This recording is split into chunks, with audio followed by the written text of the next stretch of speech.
Guys, welcome back to my channel. मैं हूं सुहाना और आप लोग देख रहे हैं मेरे YouTube channel miss style blogs. So guys, आज है study story time. Story time तो वैसे भी होता है बट स्टडी स्टोरी टाइम आज है। और आज मैं आप लोगों को बताने वाली अपनी नोट मेकिंग की जर्नी, जो कि है बहुत ही टिपिकल। हाँ, सुनोगे तो पता चल जाएगा टिपिकल क्यों है। और इसमें बहुत सारी चीज़ें हैं जो कि मैं मतलब if you can see a main point अगर मैं आपको बताऊं, सो इट इज़ लाइक कि मैं ये चीज़ कर रही थी बचपन से, बट बाद में मुझे उसका नाम पता चला और मैं सोच रही हूँ wow I know everything, but मुझे नाम नहीं पता है। आई don't know what is this, but या आप लोगों को पता चलेगा मेरी नोट मेकिंग की जर्नी कैसा है, कैसा नहीं, मैं क्या की थी, क्या नहीं की थी, और अगर मैं की थी वो गलती क्या थी और आप लोगों को नहीं करनी है। वीडियो के एंड तक ज़रूर देखना क्योंकि आप लोगों को बीच बीच में बहुत सारे टिप्स मिल जाएगा और I am literally trying to help you this, so stay tune. Hey guys, so first of all, happy Akshay Tritiya to all of you guys and celebrate this auspicious day with lots of happiness. Okay, returning to my topic, note making. So मेरी note making की journey है almost 8 years की। It's about standard 4th to standard 12th।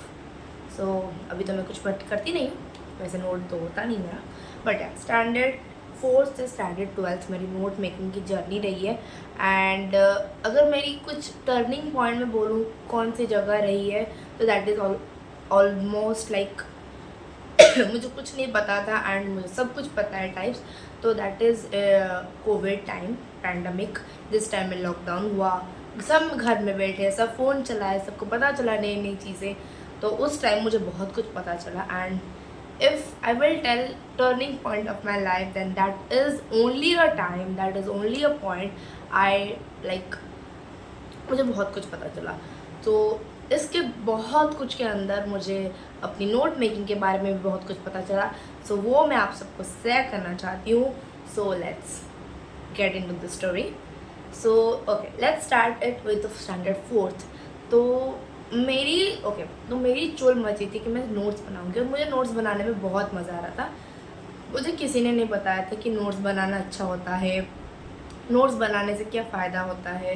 I don't know anything, मुझे नहीं पता था क्या फ़ायदा है, बट मुझे लगता था कि बुक से पढ़ने से मज़ा नहीं आ रहा है तो नोट से पढ़ने से मज़ा लगेगा क्योंकि मैं खुद लिखूंगी उसे। तो मुझे लगा कि वो होगा। Then I started making notes. और मेरे नोट्स कैसे बनते थे, क्वेश्चन टाइप्स। मैं एक पैराग्राफ पढ़ती थी और उसमें जो डिफिनेशन होता था मैं उसे बना रही थी। Define this word, what is this, examples, और अगर एग्जाम्पल्स हो तो एग्जाम्पल्स ऑफ दिस, और अगर डिफरेंस बिटवीन हो तो मैं लिख लेती थी difference between this and this, but मैं डिफरेंस बिटवीन निकाल लेती थी। एंड ऐसे करते करते एक पॉइंट पे मुझे कुछ डिफरेंस मतलब अलग अलग पॉइंट मिले जहाँ पे मुझे लगा कि ये पॉइंट में कैसे क्वेश्चन बनाऊँ, क्योंकि वो क्वेश्चन बन ही नहीं रहे थे और क्वेश्चन बनाती तो एक अच्छा सा लाइक ठीक सा चीज़ नहीं आता और क्वेश्चन बनता नहीं ठीक से। तो मैं उससे ना पहले स्टार्टिंग जब मैं की थी तो दैट वाज लाइक मैं स्टार मार्क करके उस पॉइंट को लिख लेती थी। एंड वो पहले एक पॉइंट था, फिर धीरे धीरे फिर 4th क्लास में मैं पूरी की पूरी ऐसी बनाई हूँ। कुछ अगर पॉइंट्स आता था मैं बॉक्स बना कर लिख लेती थी या फिर स्टार मार्क करके वहीं पे बॉक्स बना देती थी। तो कुछ ना कुछ करती थी उसे डिस्टिंग्विश करने के लिए कि वो एक पॉइंट है, it is only a point. So उसके बाद स्टैंडर्ड 5th में मुझे 4th में कुछ भी फिगर आउट करने के लिए समझ में नहीं आई क्योंकि of course I was a child and मुझे इतना कुछ समझ में नहीं आया क्योंकि मैं किसी से बताती ही नहीं थी कि मैं I am doing note, so live it. But मुझे पता नहीं था तो मैं उतनी फिगर आउट नहीं कर पाई। स्टैंडर्ड 5th में जब मुझे एक पॉइंट के बाद 3-4 पॉइंट मिले and I was like oh अब क्या करूँगी, अब तो नेस्टी सा हो रहा है कॉपी, नेस्टी सा हो रहा है पेपर। तो तब मैं बोली कि no it is not going right. So उसके बाद मैं चेंज की उसे, वही क्वेश्चन फॉर्मेट में लिखती थी बट वो जो पॉइंट था उसे साइड में लिख लेती थी। वो वहाँ पे लिखती थी, उसे साइड में डिस्टिंग्विश करके लिख लेती थी, तो वो मुझे थोड़ा फ़ायदा हो जाता। फिर मैं 6th में मुझे पता लगा कि 5th में वैसे ही मैं लगी रही एंड 5th एंडिंग को मुझे लगा कि no this method is not working on, so मुझे चेंज करना पड़ेगा. Okay, so now is in 6th class I tried writing a point, like एक टॉपिक लिखो, फिर सब टॉपिक लिखो, फिर उसमें जितनी सारी पॉइंट्स है उतना सब कुछ लिखो. क्योंकि जैसे जैसे क्लास बढ़ती गई उस वैसे वैसे एक पैराग्राफ में डेफिनेशन बढ़ती गई और उसी पैराग्राफ में main topics, main points like बढ़ती गई. तो 6th में मैं जब लिखी क्वेश्चंस नहीं लिखी, मैं टॉपिक लिखी, सब टॉपिक लिखी, एंड उसके बाद मैं पॉइंटिंग करनी शुरू की, जैसे जो कहते हैं बुलेटिंग. तो बुलेटिंग मुझे पता नहीं था, but I was doing that. और मैं कैसे करती थी, जो भी बुक में लिखा हुआ था उसे पूरा कॉपी पेस्ट कर लेती थी, मतलब नोटबुक में जो मेरा नोट्स बनाती थी, जो बुक में होता था पूरा कॉपी एंड पेस्ट. मैं चेंज नहीं करती थी. इतना बड़ा सेंटेंस है, इतना बड़ा ही सेंटेंस रखती थी. I can't crisp it, like उतना तो मेरे पास दिमाग था नहीं कि मैं क्रिप्स कर सकूँ. बट मैं कभी ट्राई भी नहीं की कि क्रिप्स करूँ, और मुझे समझ में नहीं आता था कि वर्ड बनाना कैसे क्रिप्स करूँगी. तो मैं वैसे ही कॉपी पेस्ट करने लगी. एंड आफ्टर वाइल मुझे समझ में आया कि ओह, ये तो पूरा बुक ही कॉपी कर रही हूँ, तो नोट्स बनाना फ़ायदा क्या है मैं, और पूरा बुक ही कॉपी हो रहा है तो हो रहा है, अब करूँगी क्या मैं. तो उससे अच्छा है कि मैं कॉपी ना बना के टाइम वेस्ट ना करके बुक से ही पढ़ लूँ, बुक से ही रट्टा मार लूँ, या फिर समझ लूँ, कुछ भी कर लूँ. फिर 7 में मुझे पता चला कि अगर बुक से ऐसे ही पढ़ूँगी तो मुझे लगेगा कि इतना इतना बड़ा बड़ा पैराग्राफ है, और कॉपी से मुझे छोटा छोटा पॉइंट्स लगता है.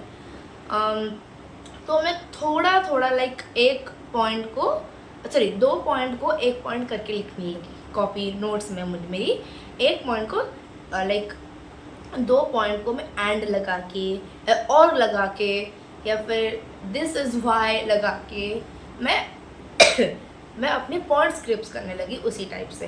लाइक 2 बुक में 2 पॉइंट है, मैं उसे एक पॉइंट में लिखने लगी. That was improvement of mind कि थोड़ा बहुत लगा, मतलब जोड़ के उसे कॉपी छोटा मोटा बनाना. और बाद में जब पढ़ती थी मैं, मुझे ठीक ठाक लगता था, and I was like oh I did a great job. So उसके बाद 7th के एंडिंग आते आते लॉकडाउन हो गया, which is my 8th class. और 8th क्लास में मैं उतनी नोट्स तो बनाई नहीं हूँ, लेकिन मुझे 8th क्लास में पता चला नोट मेकिंग की टेक्निक्स, जो कि होते हैं कॉर्नल मेथड, बुलेटिंग मेथड, फिर क्या होता है, बहुत सारे मेथड्स होते हैं, मुझे अभी भी याद नहीं आ रहा है, बट या बहुत सारे मेथड्स होते हैं जो, और होते हैं कि टॉपिक लिखो, सब टॉपिक लिखो, फिर सिर्फ पॉइंटिंग करके लिखो, कोई टॉपिक नहीं, कुछ नहीं, बस चैप्टर नेम एंड सिर्फ पॉइंट्स करके लिखो. Road map, mind maps, then tabular form, then Cornell तो बताई मैं. So and this all are the things I tried. Cornell method first thing है जो मुझे इंटरेस्टिंग लगा. उसका टेक्निक जो था कि ऐसे यहाँ पे क्वेश्चंस, यहाँ पे उसका आंसर्स, और यहाँ पे समरी. वो पेपर को 3 पार्ट्स में डिवाइड करके वैसा होता था. और मुझे लगा कि वाह, ये तो बहुत अच्छा है. तो एक टॉपिक को मैं ऐसे करके लिखूँगी तो एक एक पेज में मेरा ख़त्म हो जाएगा. और उसी एक पेज के चक्कर में मुझे मिला माइंड मैप. और माइंड मैप मैं कैसे बनाऊँ, इसके अंदर मैं ऑनलाइन में भी लाइक डिजिटल एप्लीकेशंस में भी बहुत सारी माइंड मैप्स बनाने की कोशिश की हूँ. उस टाइम मुझे पता चला फ्लैश कार्ड्स के बारे में, जो मुझे आज तक भी बनाना नहीं आता. I am sorry. So I will try to know. सो फ्लैश कार्ड्स मुझे समझ में आया, और मैं ऑनलाइन में फ्लैश कार्ड्स बनाने के लिए एक एप्लीकेशन थी, I guess, I don't know कौन सा एप्लीकेशन मैं यूज़ करती थी. बहुत एप्लीकेशन यूज़ की हूँ यार, 4 साल पहले की बात है. एंड आई डेंट रिमेंबर कौन सा एप्लीकेशन मैं यूज़ की हूँ. सो एप्लीकेशंस भी यूज़ की हूँ फ्लैश कार्ड्स बनाने के लिए, माइंड मैप्स बनाने के लिए. Even I use study buddy for my concentration. मैं फोकस टाइमर लगा के मैं पढ़ती थी, और उसके बाद लाइक वो करती थी, but still it's not happen. Okay, back to note making. So उसके बाद मैं कुछ यूज़ भी की थी, डिजिटल नोट मेकिंग की ट्राई की थी, कॉर्नल मेथड यूज़ की, बुलेटिंग तो वैसे भी मैं करती थी, माइंड मैप्स बनाने की ट्राई की. But nothing make me out. कुछ भी नहीं हुआ मेरा. कॉर्नल तो बिल्कुल भी नहीं हुआ. माइंड मैप तो मेरा लिटरली दिमाग ख़राब कर लेते थे कि कौन सा पॉइंट कहाँ लगाऊँ, कौन सा किसका सब पॉइंट है. तो that time I realized, and I also want to tell you guys, mind maps create हो जाए और आपको मिल जाए वो बहुत बड़ी बात है। खुद बनाने मत बैठो जब तक आपको उस टॉपिक की डेप्थ के बारे में नहीं पता। डेप्थ के बारे में पता है, कौन सा कैसे लिखना है, सही तरीका माइंड मैप बनाने के लिए नहीं पता है, ट्राई मत करो। क्योंकि माइंड मैप अगर कहीं पे भी गलत हो गया ना, आपका पूरी की पूरी आंसर ही गलत हो जाएगा। सो वो ट्राई मत करना। मैं ट्राई की थी एंड मुझे कहीं पे मुझे किसी वीडियो में पता चला था कि माइंड मैप्स कभी मत बनाना, क्योंकि वो पहले तो दिमाग में खिचड़ी बना देता है कि कौन सा पॉइंट कहाँ लिखना है। सेकेंडली, अगर आपको डेप्थ के बारे में नहीं पता है तो मत करो, क्योंकि वो सच में लाइक एक बहुत ही बड़ा टैक्स लगता है हमें, और हमारी फोकस डाउन होने लगती है, जो कि स्टडी टाइम के लिए हमें बहुत ही ज़रूरी होता है। जितने टाइम भी हम पढ़ाई करते थे करते हैं उतनी टाइम हमें क्या फोकस रहना ज़रूरी है। और खिचड़ी बन जाएगा दिमाग में ही तो it is nothing to do, बहुत ही कुछ सब कुछ गलत हो जाएगा। तो उसके बाद माइंड मैप्स बनाना मैं छोड़ दी कि लिव इट, अब नहीं बन रहा है तो नहीं बन रहा है। अब उस पर टाइम लगा के अपना टाइम वेस्ट करना is not a good thing to do. Cornell method मैं 1-2 बार ट्राई की हूँ, बट जब धीरे धीरे बड़ी हुई, 9th क्लास की हुई, तो 9th क्लास में मैं एक बहुत ही बड़ी पता नहीं गलती बोलूँगी या मजाक बोलूँगी, मुझे नहीं पता। सो उस टाइम में मैंने हिस्ट्री के चैप्टर्स जो थे यूनिट वाइज मैं कॉर्नल बनाने के लिए सोची, जो कि ऑफ कोर्स जो भी सुन रहे होंगे वो मुझे वाह बोल रहे होंगे, क्योंकि मैं खुद को वाह बोल रही हूँ। और मैं वो वाली जो मेरी सोच थी इतनी पता नहीं कैसे सोच, मजाक बोलूँ प्राउड होके बोलूँ, पता नहीं, हिस्ट्री की अगर मैं कॉर्नल बनाने जाऊँ तो मुझे कुछ मिला नहीं। वैसे तो मैं हिस्ट्री में बहुत ही ऐसी हूँ, तो don't ask me about it. बाकी कुछ सब्जेक्ट के बता दो, मैं थोड़ी बहुत बता दूँगी, but history civics I can't. मैं तब कर पाती थी ना, आज कर पा रही हूँ। तो मैं हिस्ट्री की सोची थी कॉर्नल मेथड करने के लिए, एंड आई थिंक वो हो जाएगा, बट नहीं हुआ। फर्स्ट यूनिट की फर्स्ट चैप्टर की फर्स्ट टॉपिक में ही मैं हार मान दी। वो फ्रेंच रिवॉल्यूशन चैप्टर था, वो फर्स्ट पेज पे इतना बड़ा जो पिक्चर था, वो पिक्चर ही मुझे समझ में नहीं आ रहा था, तो मैं करूँगी क्या। और मैं हिस्ट्री बुक ऐसे ऐसे पलटा रही थी और मुझे सिर्फ और सिर्फ डेट्स दिख रहे थे। मैं बोली कॉर्नल मेथड तो क्या मैं बुलेटिंग भी ना करूँ इसमें। सो आई लिव इट।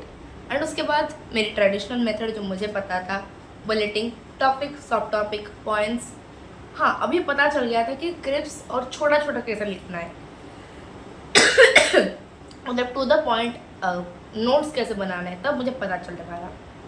9th में मैंने वो समझा कि टू द पॉइंट कैसे लिखनी है और टेबुलर में कैसे एग्जैक्टली लिखनी है, ताकि पता चले कि यही मेन डिफरेंस है, और अगर यही छोड़ दिया तो पूरी की पूरी मार्क कट हो जाएगी। और मैं नोट्स में उतनी सारी आलतू फालतू चीज़ें नहीं डालना चाहती थी। मैं सोचती थी कि ऐसे पॉइंट्स डालूं जो एग्ज़ाम की 1 मिनट पहले जो बोलते हैं ना 1 मिनट, लास्ट 1 मिनट नोट्स, मैं वो बनाना चाहती थी हमेशा से। तो मुझे 9th में वो उतना मिला नहीं, बट फिर भी मैं बनाई। मुझे I did a good job, मैं ग्रेड तो नहीं बोलूँगी, I did a good job in crisping into the point notes. मुझे मिल गया, एक अपने आप को सेटिस्फाई करने के लिए मिल गया था। मुझे ठीक लगा था कि मैं ठीक रास्ते में जा रही हूँ। इतना मुझे पता था कि I am going in the best path, I am going in the good path. मैं कोई गलत रास्ते पे नहीं जा रही हूँ कि किसी की नोट्स कॉपी। अब मुझे किसी की नोट्स कॉपी करना पसंद नहीं है। हाँ, आई एग्री, मैं 1-2 लाइन कॉपी कर लेती थी, बट पूरी की पूरी नोट्स उनकी और मेरी मुझसे जमती ही नहीं थी, मुझे याद ही नहीं रहती थी। How could I copy? तो मैं क्रिप्स करके लिख लेती थी। एंड वो मुझे ये जर्नी 4th to 9th, ये जर्नी मुझे 10th में बहुत काम आया। और 10th में मैं जो भी नोट्स बनाती थी, मैं बुलेटिंग कर लेती थी। एंड उस टाइम में बहुत सारी बुक्स भी यूज़ करती थी, सो मैं बुलेटिंग बना देती एंड मुझे तब पता लग जाता था कि ओ या I am doing this and या दिस, मतलब क्रिप्स यहाँ पे करनी है, टेबुलर यहाँ पे करनी है, क्वेश्चंस यहाँ पे बनाना है। और मेनली साइंस और एसटी की बात करूँगी तो नोट मेकिंग की मैं लॉन्ग क्वेश्चन आंसर जो होता था उसके क्वेश्चन लिख लेती थी साइड में, टॉपिक भी लिखती थी, साइड में क्वेश्चंस भी लिख लेती थी कि क्या क्या हो सकता है। एंड वो टेक्निक मुझे अच्छा लगा जब मुझे मेरा सैम्पल पेपर मिला, सॉरी क्वेश्चन बैंक मिला। क्वेश्चन बैंक में भी वैसे ही लिखा हुआ था कि कितने सारे क्वेश्चंस के और में एक आंसर हो सकता है। और जब मैंने अपनी जो भी नोट्स में बनाई थी तो उस जब नोट्स पे मैं देखी तो मुझे लगा कि yes, I am going in the right direction, I am going in the right path. गलत नहीं जा रही हूँ, मैं सही जा रही हूँ एंड सही जा भी रही थी। उसके बाद 10th में मैं अच्छी नोट्स बना दी, शॉर्ट नोट्स बना दी। एग्ज़ाम के टाइम पे भी मुझे बहुत हेल्प हुआ and I am very grateful for my notes. Thank you God for helping me at that time. उस टाइम मेरा नोट्स बन गया and approximately I will come to 11th। तो 11th में मैं ट्यूशन्स जाती थी और वहाँ पे मुझे नोट्स, अच्छे खासे नोट्स मिल जाते थे। बट वहाँ पे मैं फ़िज़िक्स की फार्मूला शीट बनाती थी, मैं बस शीट्स बनाती थी क्योंकि नोट्स मुझे क्रिप्स और उतना जो ज़रूरी है वो मिल जाता था मुझे। तो 11th और 12th में खुद की नोट्स तो नहीं बनाई हूँ, बट या I made formula sheets, I made derivation set. Sorry 11th तो मैं इतना सीरियसली नहीं ली थी, बट 12th या I made formula sheet, I made derivation sheet. Then I made numericals practice में बहुत अच्छा कर रही थी क्योंकि physics, I was a science student, तो यार न्यूमेरिकल्स प्रैक्टिस बहुत करना पड़ता था मुझे, तो कर रही थी। मैथ्स की फॉर्मूला सेट कर रही थी। केमिस्ट्री की ऑर्गेनिक की अगर कुछ लाइक ऑर्गेनिक के बहुत सारे रिएक्शंस होते हैं, उसका नोमेनक्लेचर की चीज़ें होती है और अल्केन अल्कीन उसकी वो चैप्टर पूरी ऑर्गेनिक चीज़ें 12th का, उसका मैं शीट बनाती। एक एक पेज में मेरा हर एक टॉपिक होता है और आज भी वो कॉपी मेरे पास है and I am very happy by looking it. And मेरे स्कूल में मुझे बहुत सारे बच्चे बोलते थे कि दे भाई तेरा तो ऑर्गेनिक मस्त है, तू ऐसे लिख लेती है। मैं बोली भाई पढ़ के लिखती हूँ, इतना भी नहीं मत, मैं पढ़ के लिखती हूँ, मैं समझ के उसके बाद लिखती हूँ। देन फिज़िकल की अगर मैं बात करूँ, केमिस्ट्री, फिज़िकल केमिस्ट्री की, तो वहाँ पे फार्मूलाज उसके बहुत इंपॉर्टेंट होते हैं और फिज़िकल केमिस्ट्री की न्यूमेरिकल्स भी बहुत इंपॉर्टेंट होते हैं। अगर आपको क्या क्या करना चाहिए 12th के लिए और 12th के लिए क्या नहीं करना चाहिए आपको जाननी है, go and check my video of how to start class 12th। मैं नीचे भी वीडियो के लिंक डाल दूँगी, प्लीज़ देख लेना, वो बहुत ही इंपॉर्टेंट है 12th बच्चों के लिए। मैं हर एक चीज़ पूरा डिस्क्राइब करके बोली हूँ वहाँ पे, go and check that video. और मैं फिर वो शीट्स बनाती थी एंड वो शीट मुझे एग्ज़ाम के टाइम में बहुत हेल्प हुआ। और मैं वैसे भी बना रही थी नोट्स, फिर शीट। हाँ, मैं तब भी like I will tell six से ही मैं मैथ्स की फॉर्मूला शीट बनाना शुरू की थी क्योंकि 6 से ही हमारा कुछ ना कुछ फार्मूलाज, जैसे कि सरफेस एरिया वॉल्यूम का फॉर्मूला हो गया, देन प्रॉफिट लॉस का फॉर्मूला हो गया, वो सब फार्मूलाज थे हमारे। तो मुझे फार्मूलाज को एक ही शीट में रखना बहुत ही इंटरेस्टिंग लगता था। पता नहीं मुझे ये सब, मुझे note making, sheet making, road maps खुद बनाना वो सब इंटरेस्टिंग लगता था, इसलिए मैं बनाती थी।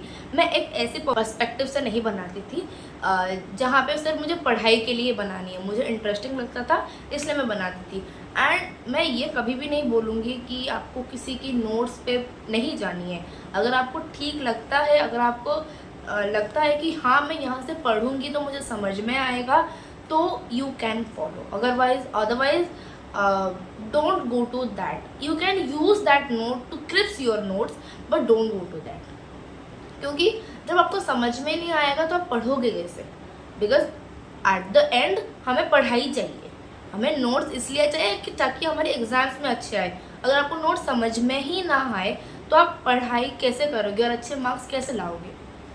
एंड मैं यहाँ पे बताना चाहती हूँ, exams are important, studies are important, marks are important. अभी मुझे समझ में आ गया है तो मैं बता रही हूँ, this are important and note is important. अगर आपके पास कोई रिसोर्सेज है, कोई गाइड है, तो आप वहाँ से भी पढ़ना चाहते हो, पढ़ सकते हो। अगर आप खुद की नोट्स वो रिसोर्सेज से बनाना चाहते हो, वहाँ पे भी बना सकते हो, बट आपके पास एंड मोमेंट के लिए अल्टरनेटिव रेडी रहनी चाहिए। क्योंकि आप किसी भी सैम्पल पेपर जाओ, किसी भी क्वेश्चन बैंक जाओ, किसी भी ऑल इन वन जाओ, एग्ज़ाम आइडिया जाओ, वहाँ पे आपको लाइक एंड मोमेंट के लिए वो नहीं मिलेगा।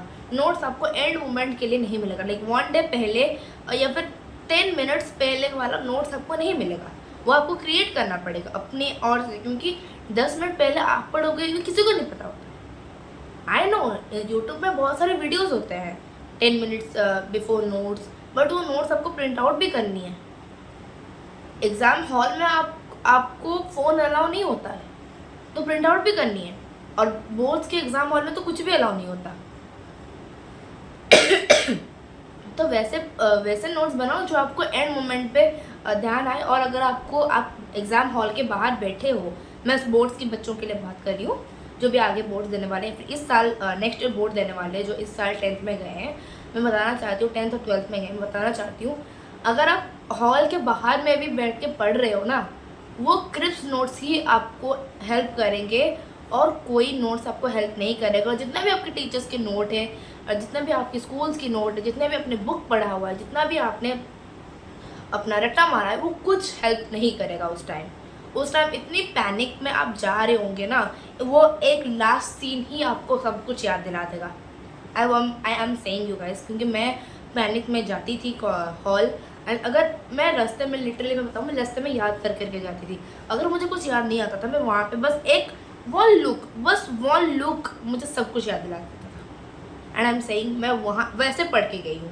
12th में की बात कर रही हूँ, मैं 10th में वैसे नहीं पढ़ती थी, बट हाँ 12th में मैं वैसे जस्ट वन लुक, मुझे 12th ने बहुत कुछ सिखाया। जस्ट वन लुक मतलब आपके एग्ज़ाम चेंज कर देगा यार। Just do the thing you want, just do the notes, क्योंकि note making is important, notes are important, and like crisp notes, short notes are most important. अगर आप JEE net aspirant है तो आपको note के बिना तो आप जी ही नहीं पाओगे। That is what I want to say, and this is the end of the video. अगर आपको अच्छा लगा तो लाइक शेयर एंड सब्सक्राइब ज़रूर करना, और कमेंट में बताना अगर आपको कुछ ज़रूरत हो, मैं आपको बता दूंगी वहाँ पे। एंड अगर आपको वीडियो की कोई ज़रूरत हो, I will be making any video, बता देना मुझे। And thank you so much, bye bye.